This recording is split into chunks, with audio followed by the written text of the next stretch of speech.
Greetings, WAP warriors. Picking up where we left off yesterday. This very brief mini lecture will be condensed.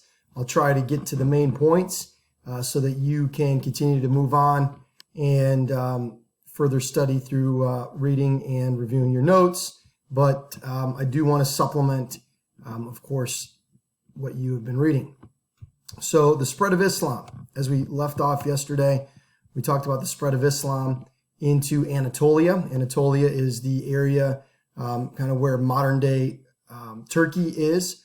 And so we talked about the spread of Islam into that area, the Janissaries, the Devshirme, the Christian boys who were impounded into the civil service. We talked about taxes on the Christians. There was an encouragement to convert from Christianity to Islam, which was made easy by the fact that both are monotheistic religions.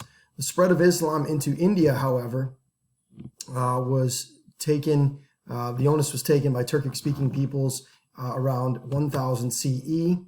By 1200 CE, the Sultanate of Delhi had been established and was an Islamic presence in what is northern India. 20 to 25% of the northern Indian population were in the areas of Punjab and Sindh in the north.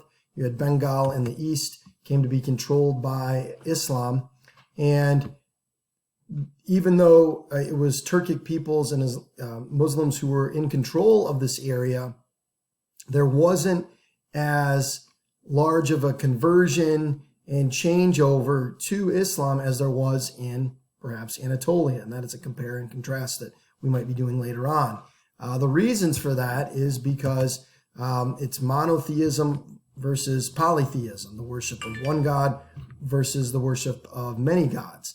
And so that made it a difficult lateral move into Islam if you are, in fact, Hindu. It was egalitarian in regards to Islam across the board. There isn't a hierarchical structure per se in the Islamic faith, whereas in Hinduism, there is a encouragement or a parallel caste system, a very rigid, structured social class hierarchy, and so that made it difficult as well to buy into, to go from a rigid caste system to a more egalitarian religion. Open eroticism of Hinduism is also a facet that made it a little bit more difficult for the Hindus to convert to Islam, which is obviously there much more strict measures and conservative aspects to it. However, in the 15 and 1600s, there would be a blending of the two, and it was called Sikhism, and Sikhism is one of the youngest universal and global religions, which is essentially a blend of Islam and Hindu, whereby there's a worship of one God, a belief in karma and rebirth, and Sikhism would take root in India and is one of the most widely practiced religions there to this day, and was a result of this blending of the two. Continuing, in West Africa, Islam would spread by way of Muslim traders on the sand roads, which we'll be talking about to a great extent here shortly. The trans-Saharan trade after 1000 CE would make possible the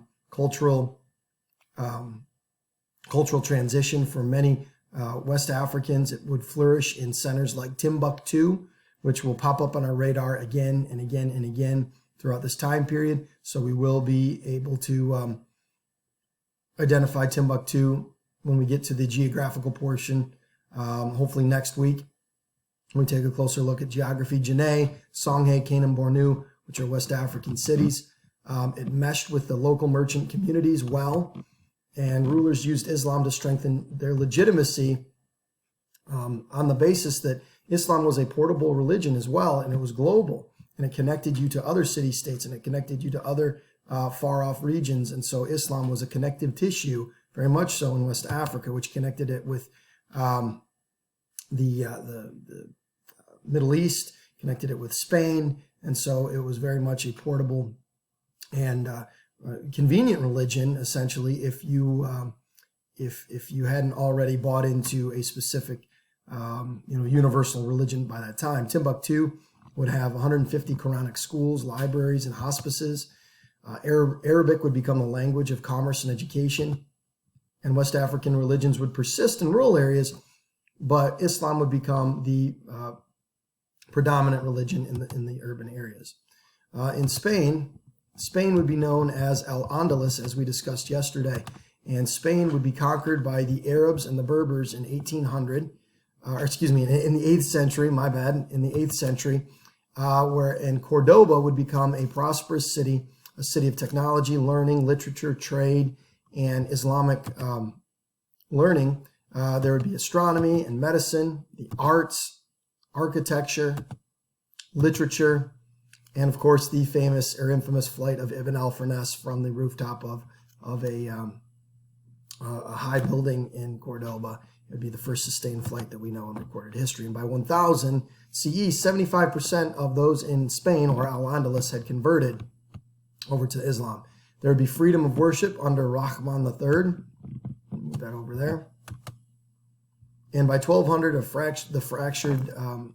Spain had fractured into Muslim and Christian kingdoms. And by 1492, the Muslim Moors would be pushed out of Spain.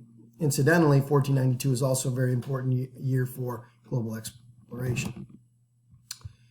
In the East, you have the Byzantines, and they are not to be forgotten because the Eastern Roman Empire is going to exist until 1453, and from 330 CE to 1453, the Byzantine Empire is going to be a global player. The capital at Constantinople, with a strategic location on the Straits of the Bosporus. I know that tiny little map.